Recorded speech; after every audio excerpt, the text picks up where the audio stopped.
On Tuesday, I mentioned that I hadn't been happy with the illustration in the textbook for the treasury yield curves, the normal curves versus the inverted curves, because they only did 4 of them in the textbook and there were 5 columns in the table.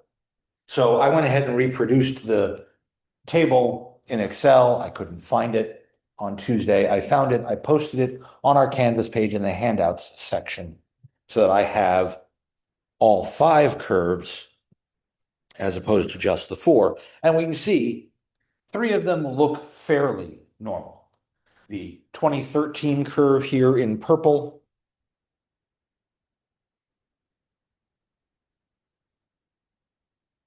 Let's full screen this.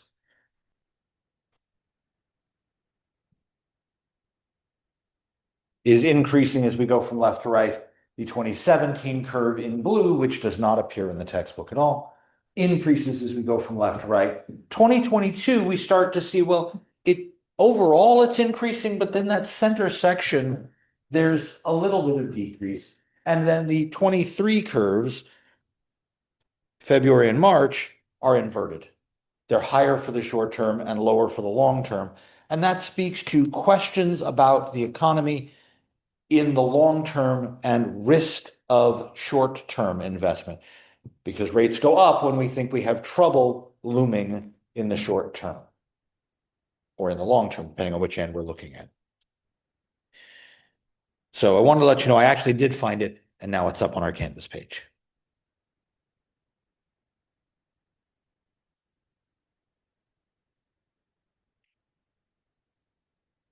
So we were using our yield rate and looking at 0 coupon bonds. So now how do I get these same sorts of spot rate creation with bonds with coupons? All right. I'm going to pull again the table and the text. I'm going to pull a bond here. Maturity of August 15th, 2019, coupon rate of 8 1/8, the second line here. Now the table lists the price here at 114. So this is a bond bought at premium, which means that our coupon rate's higher than our yield rate. Well, that makes sense. The yield here is only 1.3. The coupon rate's 8 1/8. We're definitely earning more. So the ask date on all of these was June 22nd of 2017. That means that here is the strips table. Again, this table I reproduced in Excel for us so that we have a larger version, both on coupon and principal. This table is the exact same table we see on page 288. I'm going to use this to get the pieces out and try and figure out overall pricing here. So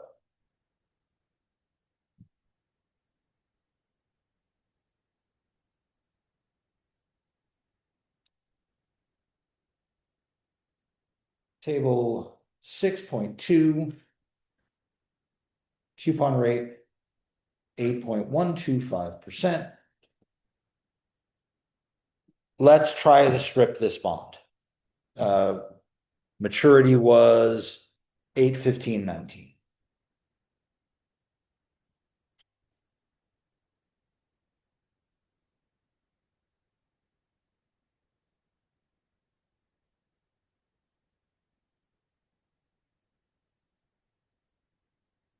So our bond starts here. Let's think about what's going on this bond. If the maturity date is August 15th of 2019, when are my coupons? What are the coupon dates?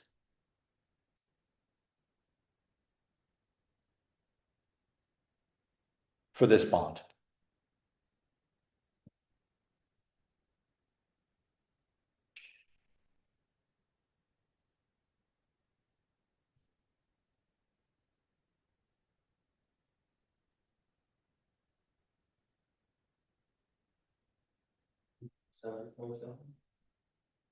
Unfortunately, no, because the coupon dates are based off the maturity date, not the purchasing date.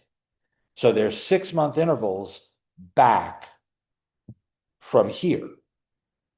So I'll definitely have a coupon on the day I redeem it, right? The last day, August 15th, 2019.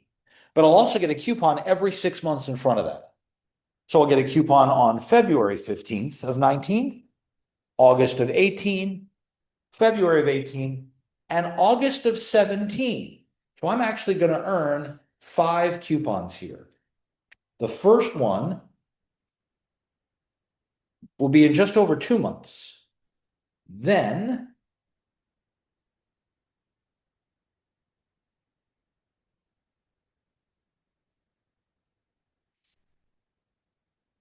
every 6 months thereafter. And that last one is also my redemption date. So the redemption date is also 8/15/19. Now, remember that when I strip a bond, I consider each payment as a separate entity. So the table on page 288 gives me redemption value for principal or coupon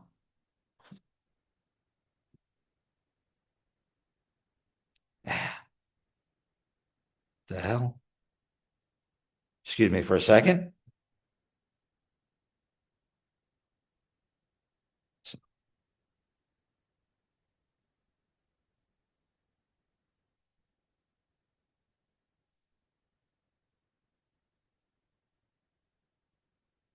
Thank you. I don't know what the hell just happened, but we're back. So what was that first date I was looking at? The first coupon date. August of 2017. I'm looking at coupon, so I'm in the second column as opposed to principal. So I look over here and I say, oh, the price on this, the price on ask is 99865. That's what people are asking to pay at this point. Okay, let's write that number down. 99865 per 100.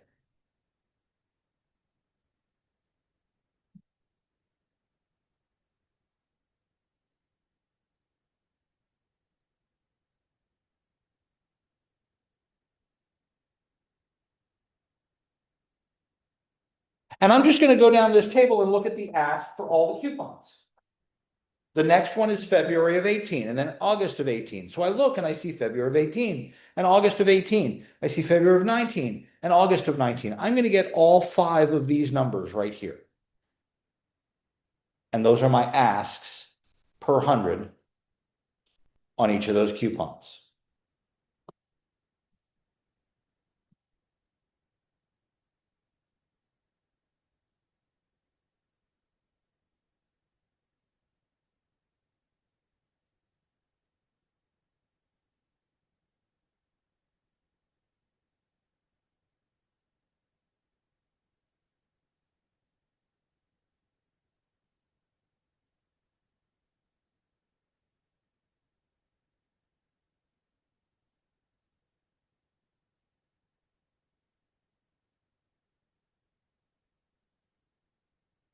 And last but by no means least, I have to go to the principal column, which is the other column for the redemption. Now, the redemption date is the same date as that last coupon, so that part isn't as important about the date. I just have to remember to switch columns. And the August 19 coupon is at 97,086, but the principal is at 97,116.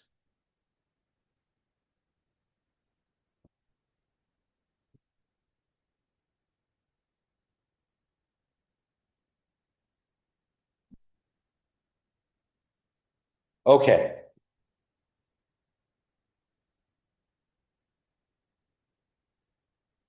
Now, if I think about pricing the whole bond, what I really want to do is think of the price of each piece and then add them all up, right? Our coupon rate here is 8 1/8. So what's each coupon worth to me per $100 of face value?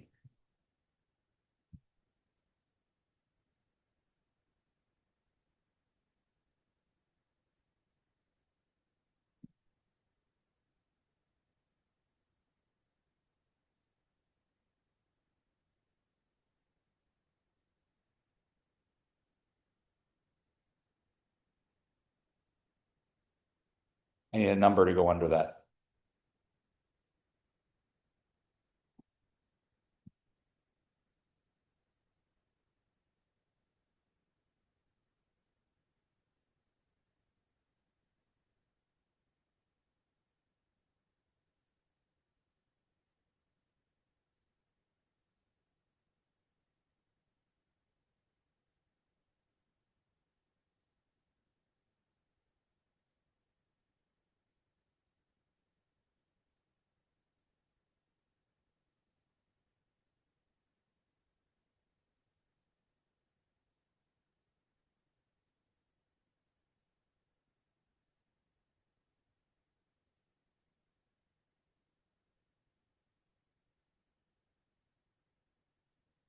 How much is my coupon?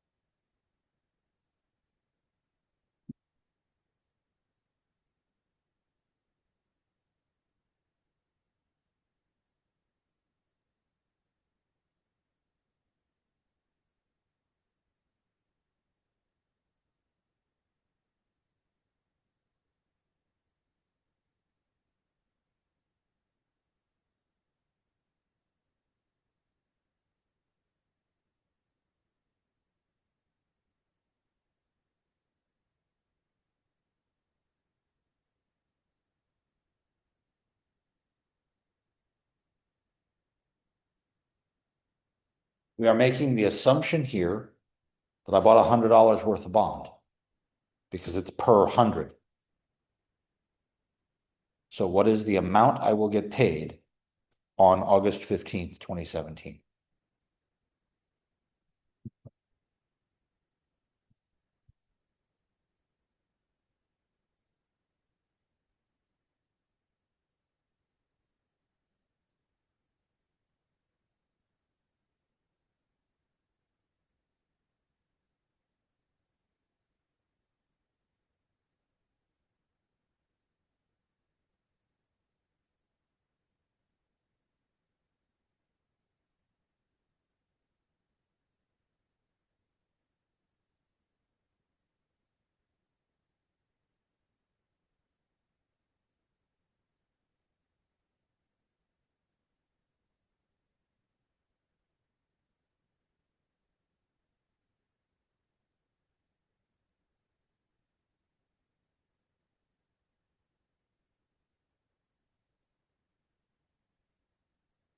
This is a question about bonds in general. It's nothing to do with these particular price per hundreds or anything like that.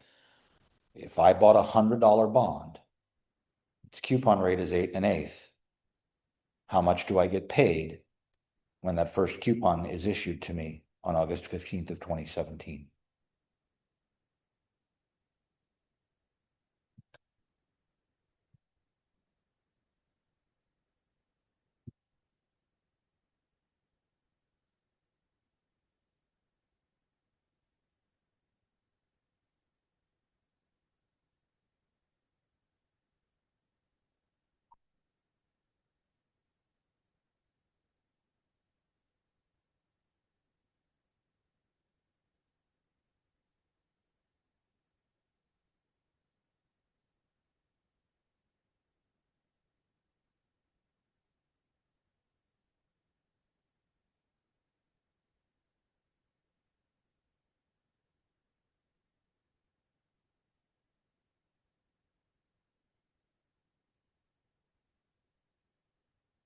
None of these numbers matter. That's why I covered them up. All the numbers that matter are now shown.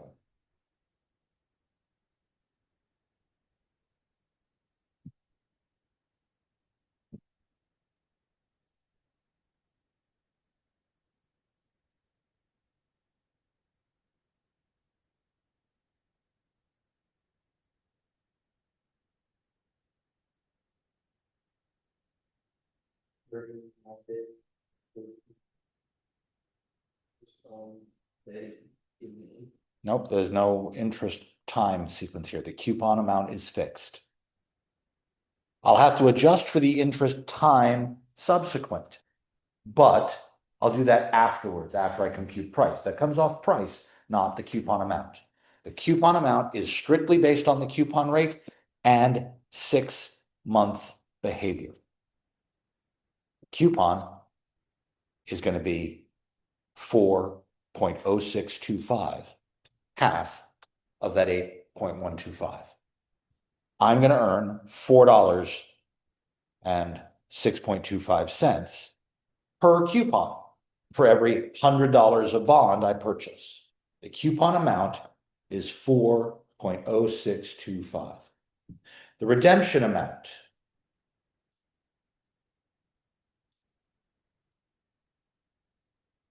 is 100. Now, Adam, to answer what you were proposing, I have to think about this in terms of, we think about buying stuff on the coupon date, right?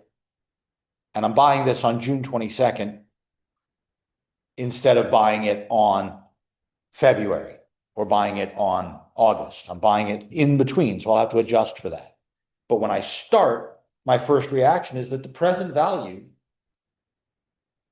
I'm going to get a payment of 40625 on this date.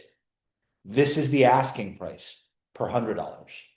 So I take the 4.0625 that I'm going to earn on August 15th, and I multiply it by 99865 over 100, because it's per 100. So I put the per 100 right there. And I do the same thing for each of my coupons. So there's the February 2018 coupon. And then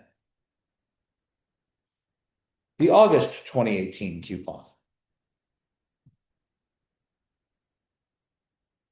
And then the February of 2019 coupon.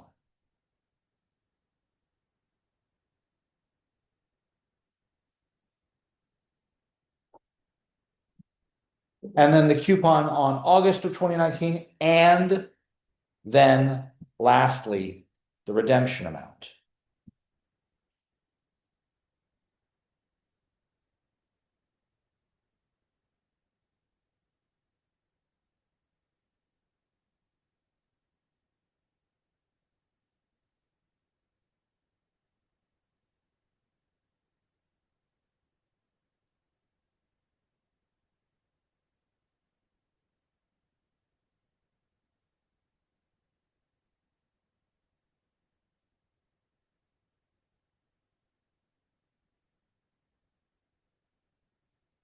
Give me a number.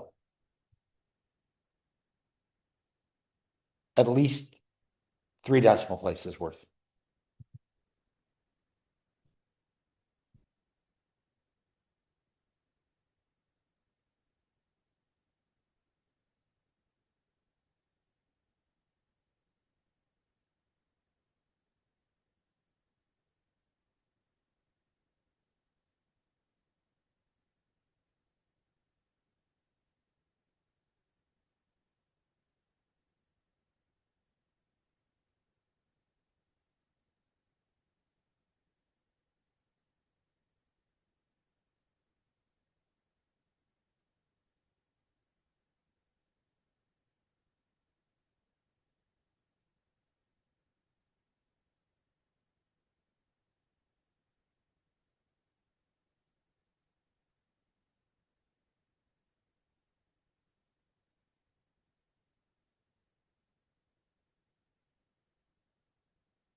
Morning.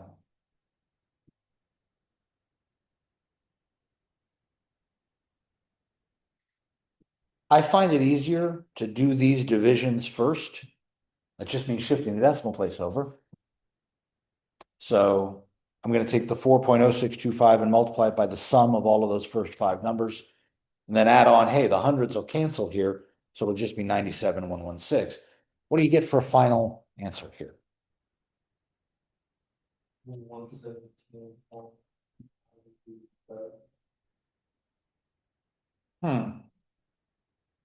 I got a slightly different number. It's easy to make a decimal copy error. I've done it before. Joe, what did you get? You got his. So what did I copy down? 0625 99865.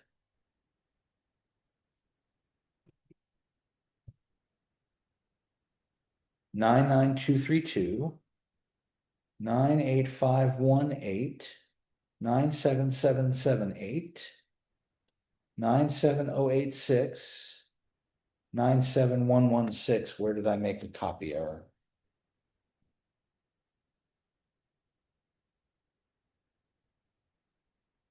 Did I put it at the beginning? 4.0625.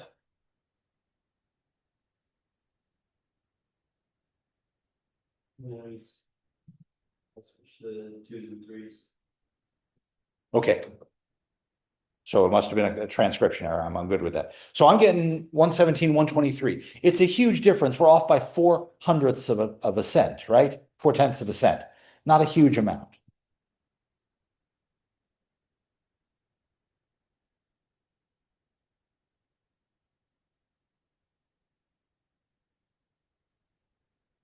But you're right, Adam, in that this has accrued interest on it, right? Because this assumes that time elapsed between the coupon date and when I actually bought it.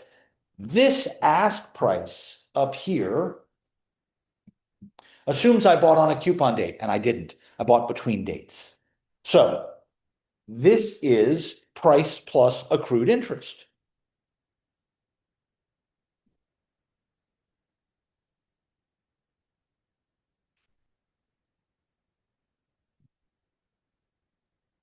I need to clean the accrued interest off.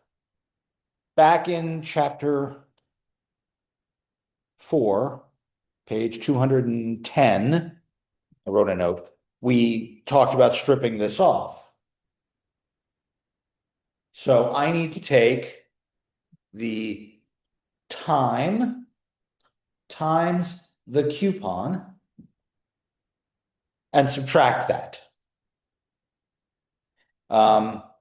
T goes from 2/15/17 to 6/22/17.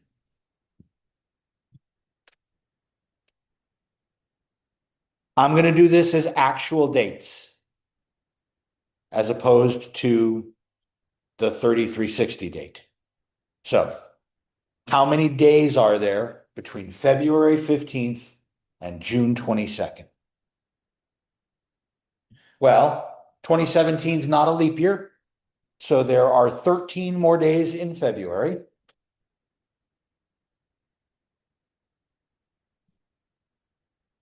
March goes to 31, right? 31 days in March.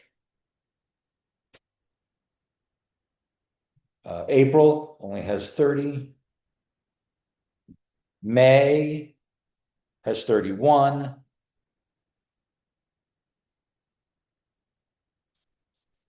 And then June will be 22. How many days is that? Okay.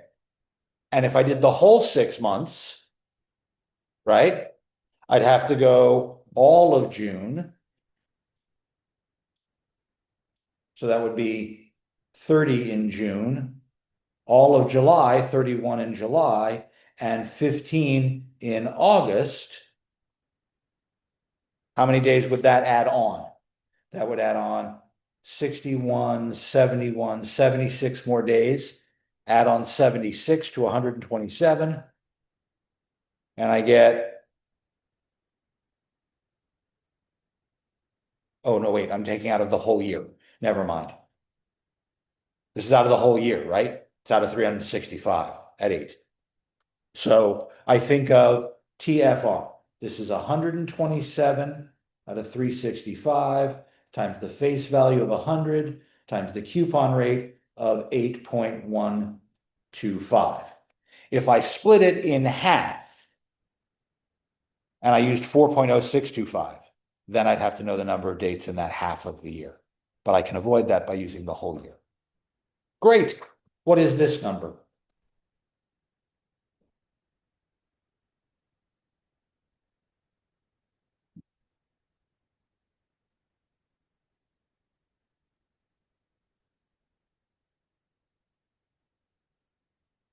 Oh, copy error. This is a percentage, 0.08125. Whoops. I got to write the actual number in the right units.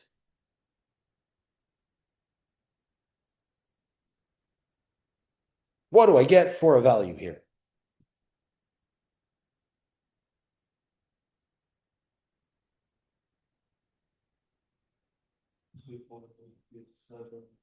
Good enough. So this is what gets subtracted from here to give me the clean price.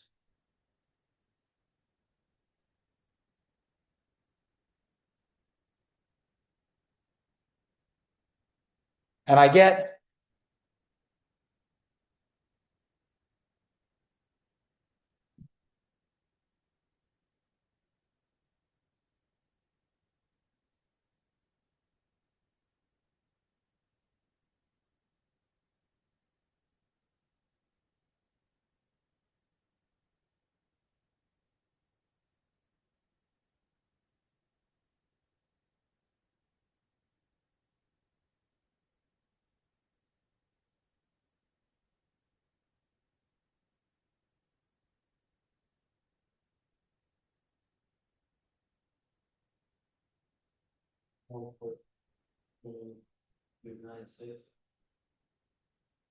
that's my present value. That's the price I should pay for this coupon bearing bond.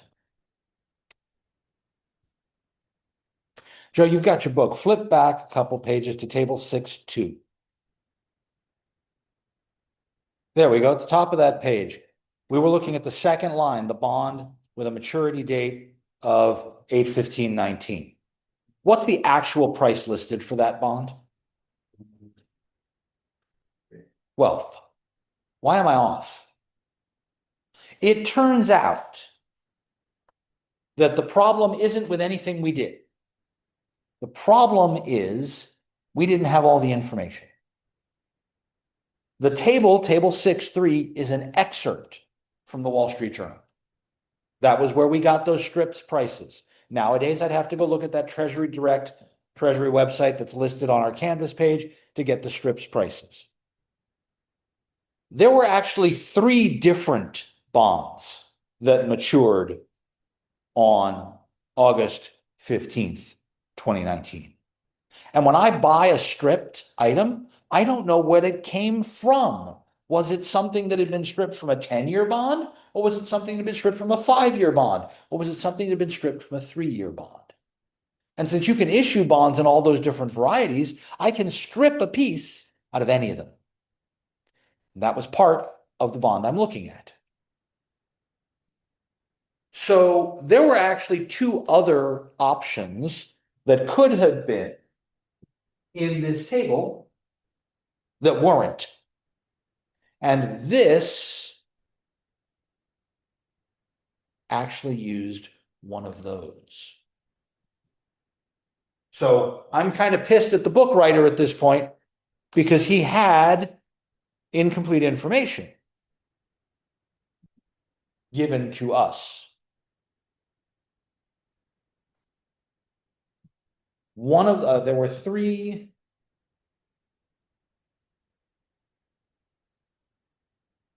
bonds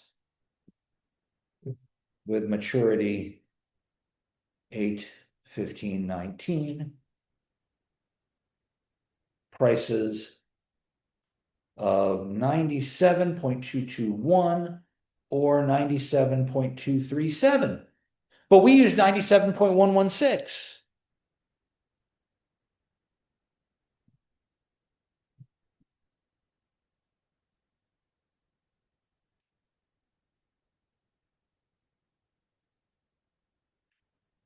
By the way, if I take all three of those and I average them,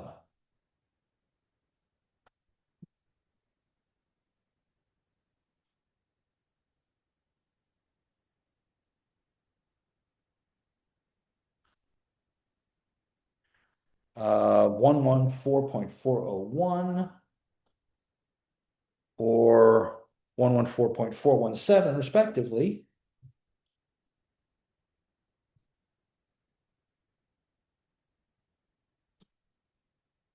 averaging these gives exactly the price that's listed.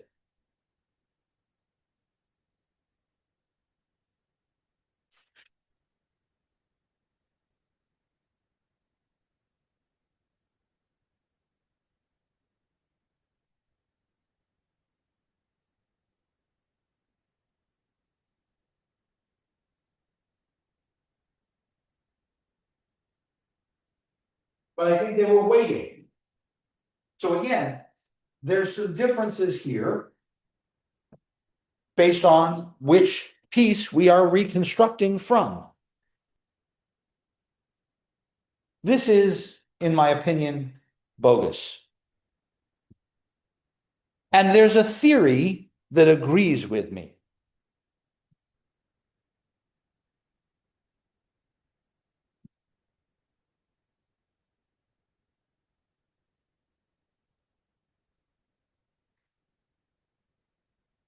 No matter how you put together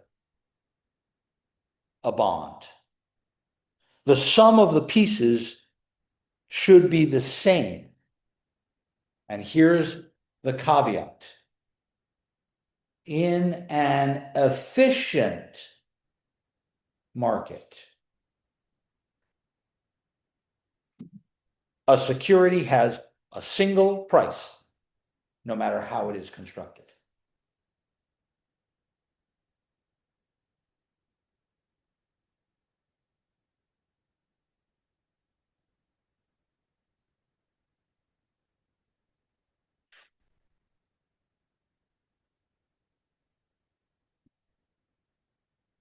But the example we just did shows us the inefficiencies of the current marketplace.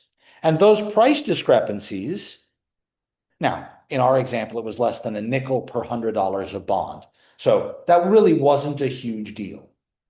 If you're only trading in the hundreds or thousands of dollars. If you're trading in millions of dollars worth of bonds, this is a couple grand. Multiple strips with differing prices, cost to reconstruct the current bond, and all of these things. When these differences are large, that's referred to as arbitrage.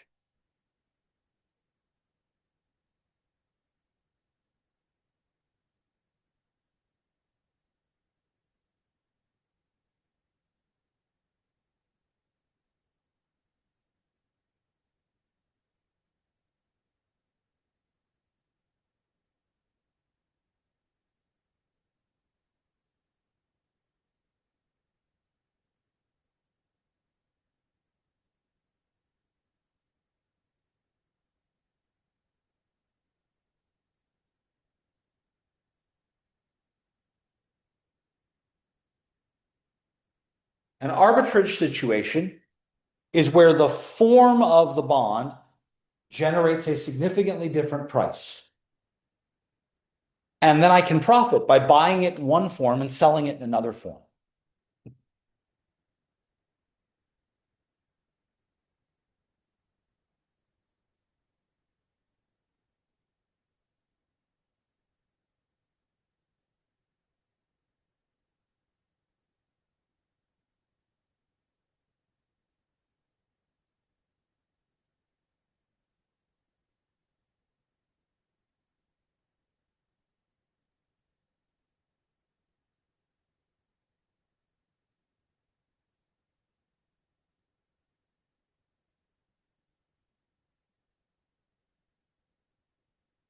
I can game the system.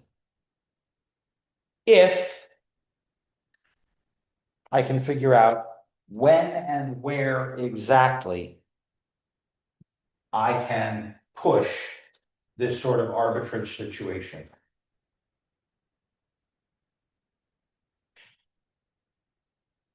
But that requires me to know how to break the bond up and then how to reconstruct it and work the two different situations against each other.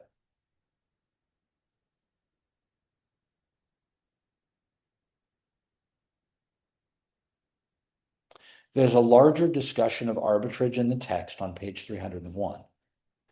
But I would also point out to you that people do this in other places. How many of you have gone gambling? Casinos, sports bets, card games, any of that stuff? I am the world's worst gambler. As soon as I'm up, I'm really nervous. Give me my money. I'm out of here. But back in 2022, a mathematician by the name of Ed Abudafel gave a talk and wrote an article as a result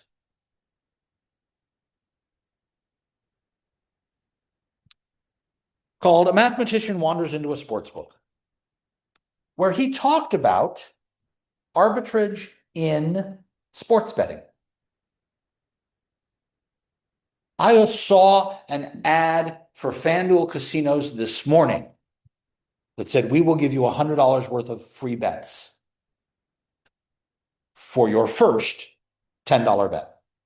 Sign up with a new account today, bet at least $10, and we will give you $100 worth of credit to bet. You can't take it out, you've got to bet it." What Ed said is, if I can find bets where the edge is different, I can use winnings off of one bet to cover the losses on the other bet. Even if I lose between the two bets, I'll make money. He's doing exactly the same sort of situation in a betting scenario that we're discussing in this arbitrage situation. He's finding a place where I'll lose over here, I'll lose $10. I'll win over here, I'll win $11. I profited regardless. And I bet this bet with their money, so I didn't have to pay for it. It's possible to do this. It is difficult and tedious because you have to spend all day watching the lines on the games. If they change in the midst of while you are betting, you could lose all the money. Oops. I don't think it's worth it. But this article is available. We have access to this through Seton Hill University, through Taylor and Francis online. If you're interested, I think it's a worthwhile read. It was a very interesting presentation, and it's fairly recent. This article was published in December last year.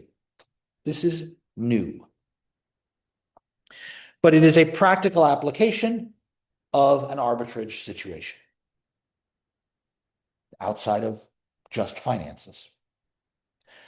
I am reminded, though, of a line by Robert Heinlein, science fiction author from the late 50s and 60s, who said, remember, unfortunately, Tanstaffel.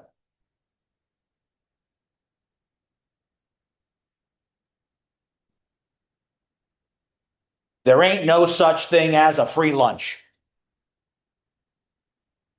So in spite of Ed telling me that there are ways I can arbitrage a situation to result in something profitable, it's a razor's edge situation with risks. And there's no such thing as a free lunch. I'm never going to get money for nothing.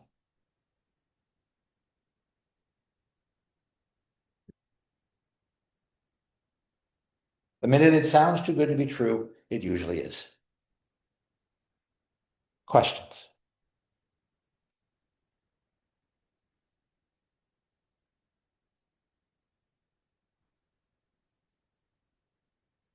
All right, let's look at another bond from scratch. I'm going to give you the spot rates. I'm going to give it to you as if today is the date. So here's an example. And I have time frames.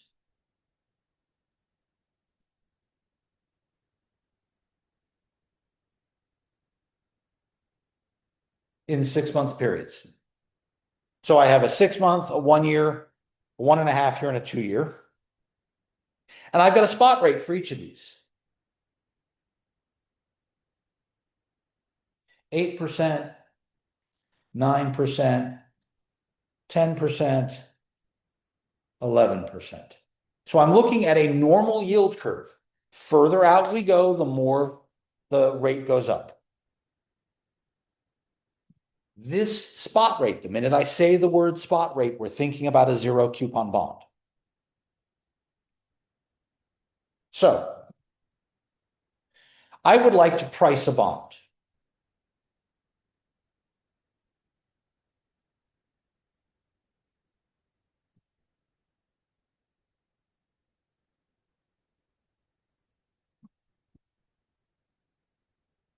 I'm buying it today. It's going to mature in 2 years. I want to do this 3 different ways. The first is a zero coupon bond.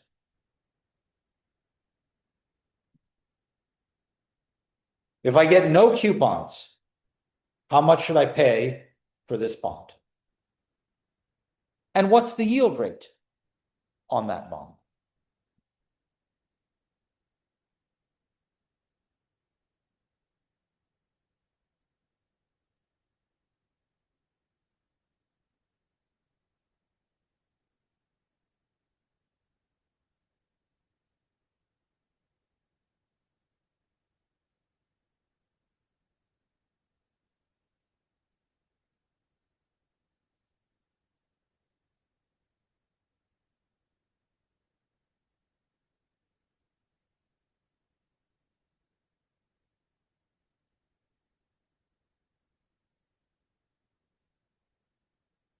If it's a zero coupon bond, none of those numbers matter. The only number that matters is this one here on the end.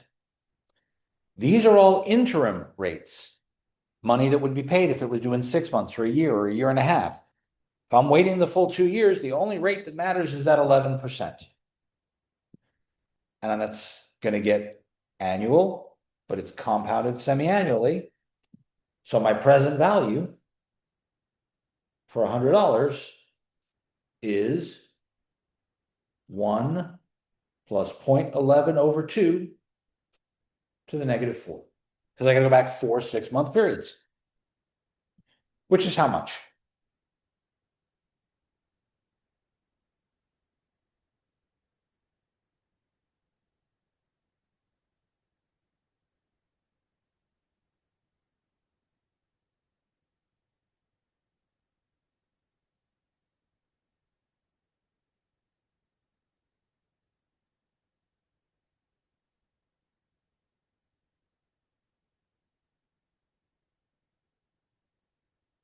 $8.732.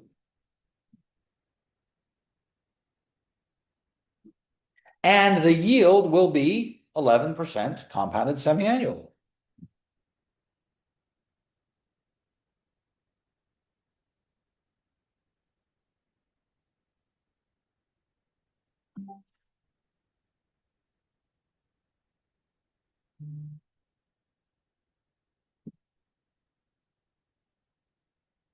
Now, let's do coupons.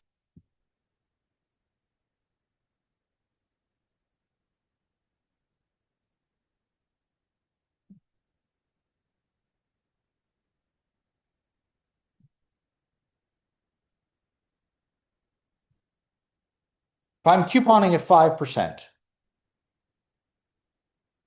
first of all, if I'm couponing at 5%, is this discounted or premium?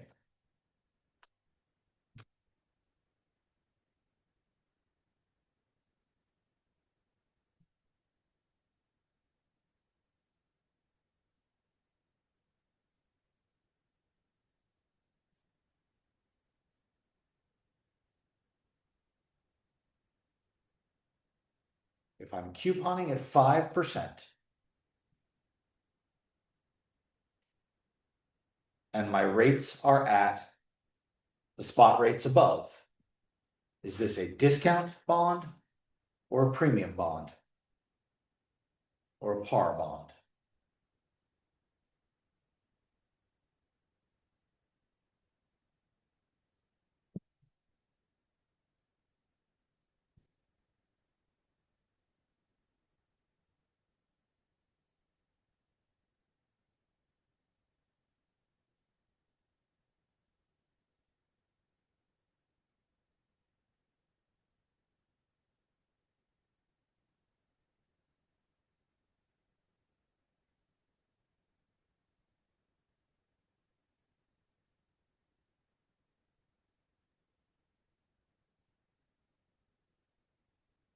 Say again? Discount. Because, Yield line. exactly.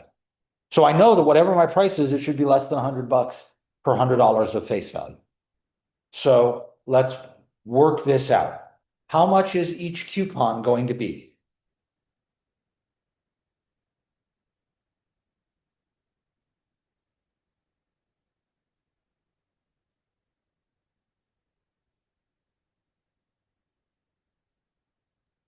I'm going to make the assumption again, $100 face value, because I can always do this per $100 and then multiply accordingly. So at $100 face value,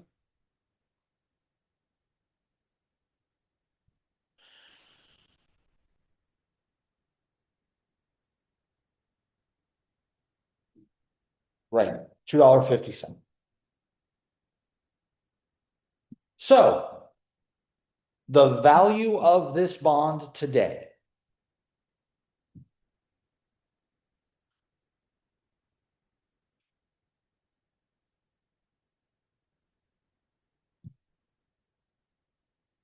assuming a face value of 100, I have to bring all the coupons back to today, and I have to bring back the present value of the redemption amount.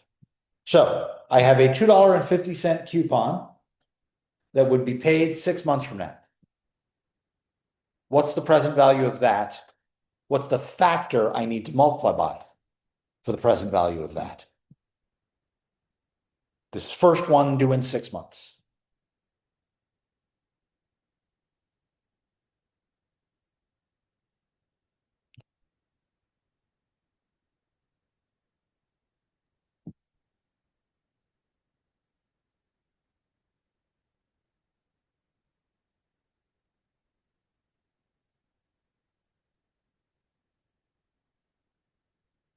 There's a V there. I just don't know what V it is.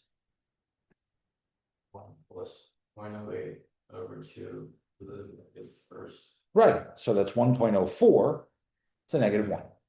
Oh, wait, over 2. I'll just do the right. Now, what about the second coupon? Well, these are all coupons. The coupons will all have the same value. They'll all be $2.50. So what about the second coupon? Well, the second coupon is due in a year, and the spot rate for a year from now is 9%. So instead of 1.04, it's 1.045, and it's a year from now, so it's 2 6-month periods. Third coupon?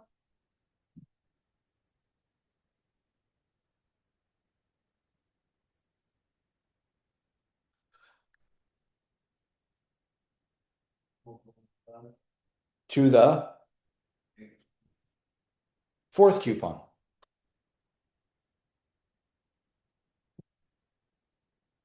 -1.55 to -4. And the face value, which also has to go back the same amount of time as that last coupon, 1.055 to the -4. Give me a value.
Say again? I was just saying, I think you've got an extra decimal place somewhere. Because you were the one who told me this should be at a discount, which means the number should be below $100. Oh, oh. Ooh, I know my own brains.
That's what I came up with. Now, depending on where you round this,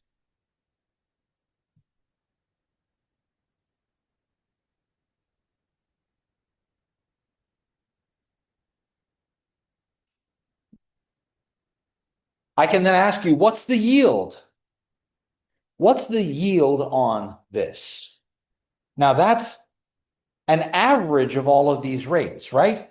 Because I earned 8% on some and 8, 9%, 10%, 11% back and forth. What did I actually average as a yield? Well, to average as a yield, I need to change this setup. And to find the yield, I need to say, oh, I had a face value,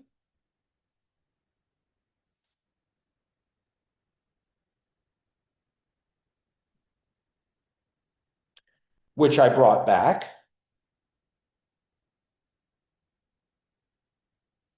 And then I had all my coupons, but that's an annuity. So I'm looking at the present value at 4 at our unknown rate. And I would need to plug that in and solve that for J.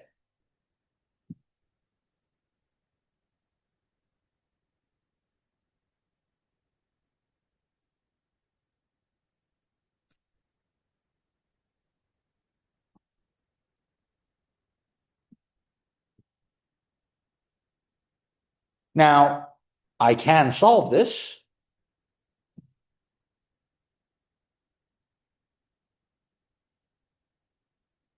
But where I round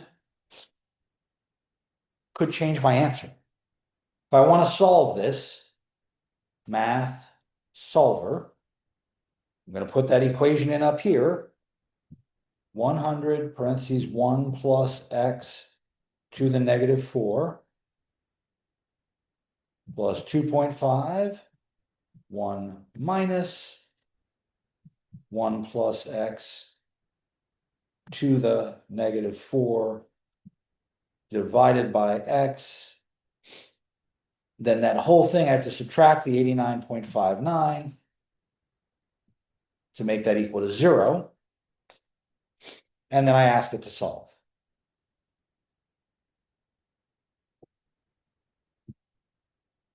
And I get a rate of 0.05467. Or however many decimal places you want to take that out. Is that my yield? What's my actual yield?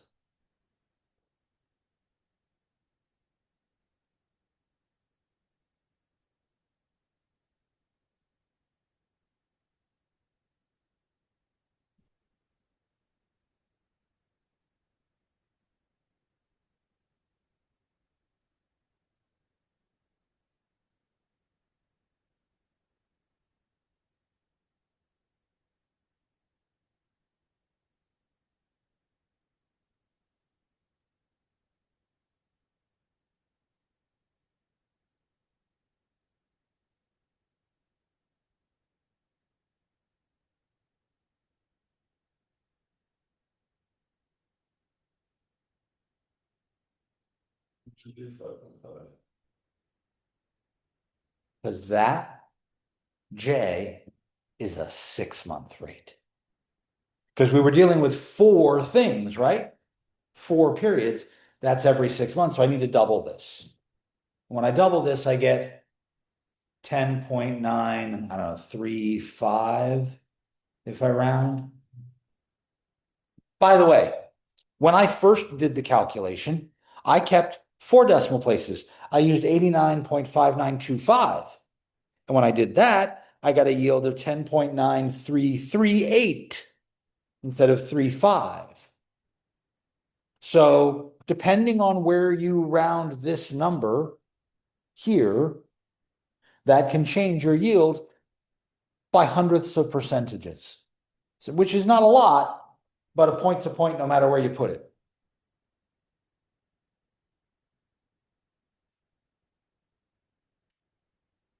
And we see a higher yield than the earlier couponing rates. Because our spot rates were increasing, we ended up earning more.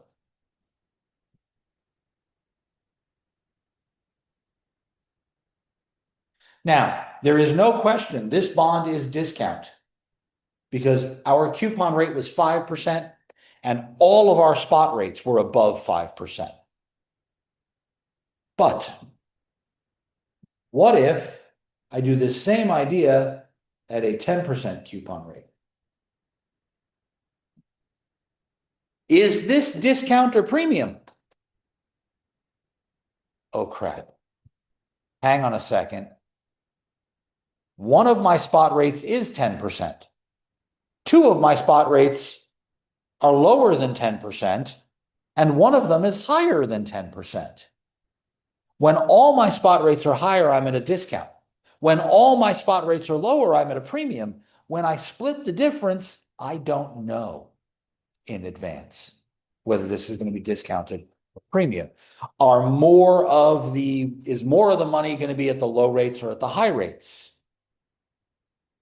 Well, more of the money, the redemption value is at that highest rate furthest in the future. So I think I should end up at a discount, but it won't be a big discount because these rates are a lot closer than they were in the previous example. I'm going to go through the same process we went through here, but what's going to change when my coupon rate changes?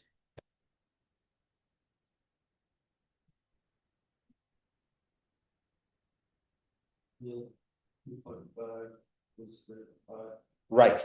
Because the 5% coupon rate gave me a coupon value of 2.5.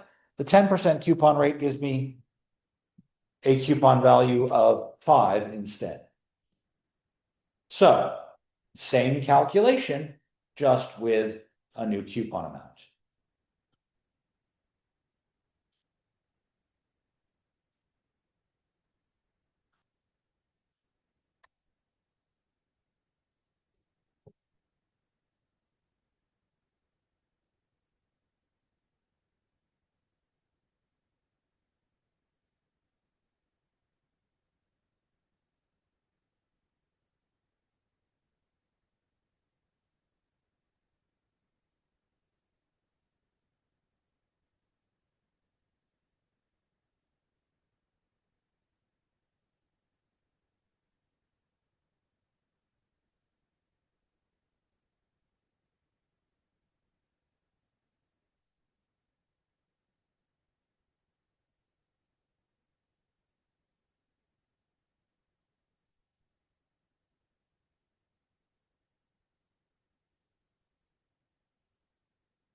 So I did end up at a discount, but a very small one. 98.463 is a lot smaller. Again, I can ask the question, what's the yield?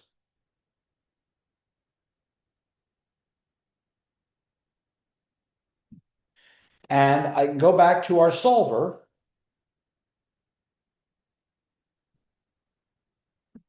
And I have the equation that's up there. The only thing that needs to be changed is that 2.5 needs to become a 5. And this 89.59, 98.463. We're still doing a 4-period, 2-year calculation. We're still doing a $100 face value and a coupon value of 5.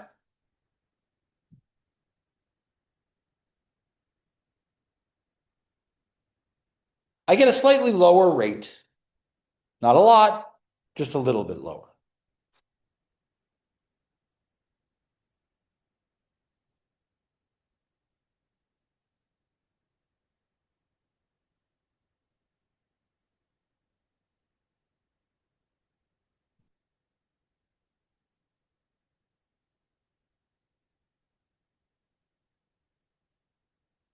$10.876, as opposed to 10.935 we got earlier. And again, if you round slightly differently on the price, you'll round slightly differently on the yield.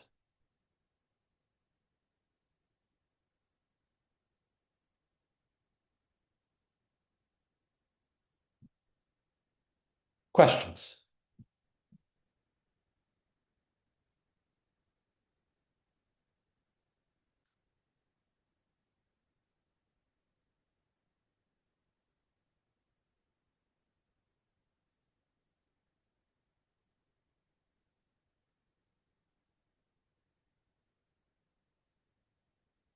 So when I see spot rates rising, I can ask about yield. Will yield rise? Will yield fall? How do I figure out what's going on with my normal versus inverted yield curves and what they mean against my spot rates?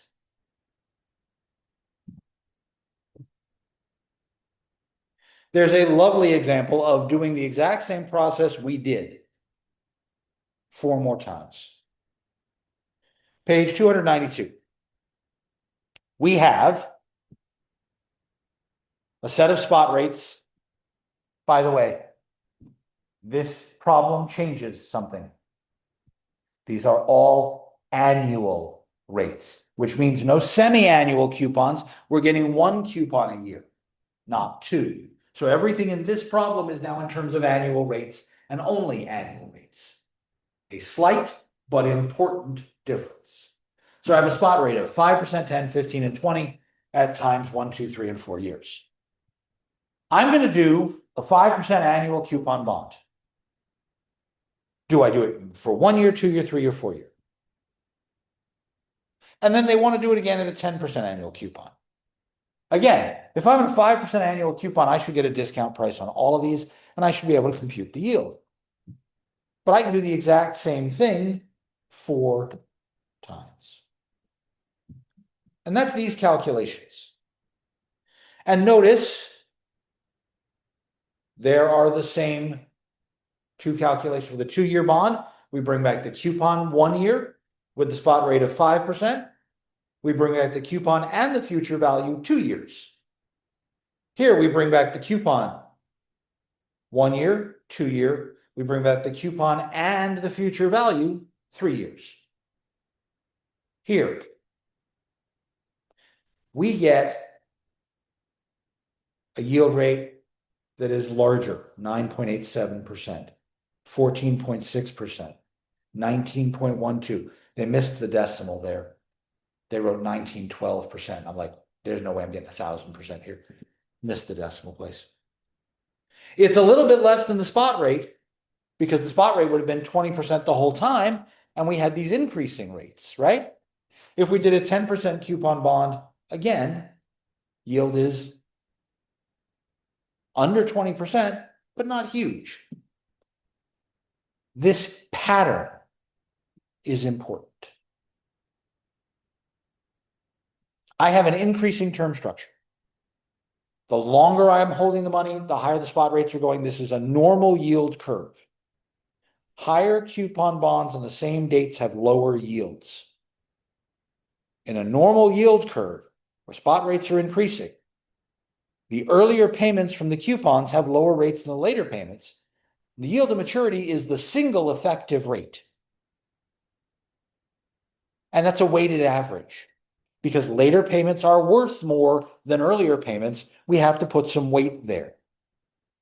Higher coupon rates put more weights in the early payments because the coupon amounts get bigger. So we weight and the average goes this way. And that means that our yield gets a little lower. So the higher your coupon rate in a normal yield curve, the lower your yield. We're in an inverted curve right now. What does that mean? Just think of the picture I was drawing in the air in front of me. As a weighted average, if the high rates are at this end, then this end should weigh more, and my yield for a low coupon will be high. And as the coupon rate comes up, the weighted average tips, and we go this way. In an inverted curve, where the high rates are at the front, the low rates are at the back, the reverse happens. If spot rates are decreasing, then higher coupon rates are worth more because the weighted average is now weighted to earlier time, and high coupon rates go with high yields and low coupon rates go with low yields. But that's ass backwards because our yield curve spot rates should go up as time goes forward.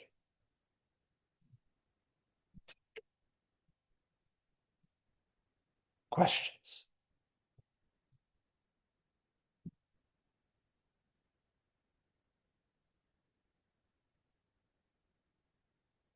They wrote out a big formula here on page 294 for a spot rate of YS and a coupon of S. We can actually look, and right now, this formula drives me nuts. Just, I like the way we wrote it out by thinking of each coupon like we script it as a separate thing.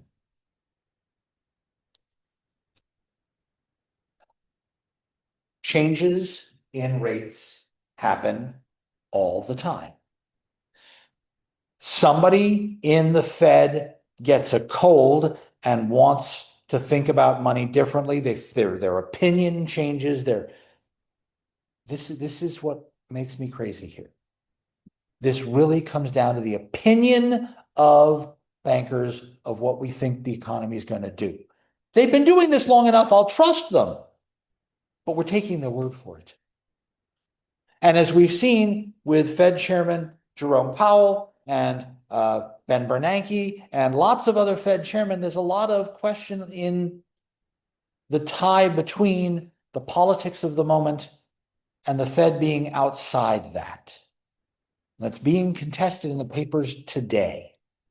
Independence of central banks and independence of rate-setting behavior right now is foundational to what we consider good economic policy. We've seen places where those two do come together. Instead of being independent, the federal bank is an arm of the government. And what usually results out of that is economic policy that is political policy. And what happens when politicians change their mind? The economic policy shifts on a dime. And we see, as we see today, a lot of trouble making good forecasting because of that, because we don't know which way the taxes, policies, and interest rates are going to change tomorrow.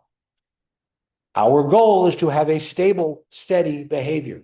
And that's why I believe we should be advocating for independence of banking behavior. There's another way to think of spot rates. Spot rates are money. I'm going to think of it how far out into the future I want to go. But what if I want to think of this as year by year by year by year? Year by year, is our next discussion. And that's what we'll do next Thursday, because Tuesday I'm going to give you an exam on chapters 4 and 5. I'm about to post the homework key for chapter 5, and I'm going to write your exam this weekend. So if you've got questions, email me. Once again, you'll get to use the formula sheets you've already used. I'll give you the ACT text sheets, and you'll get a new formula sheet if you want to write one for this exam. I will see you all on Tuesday. Have a wonderful weekend.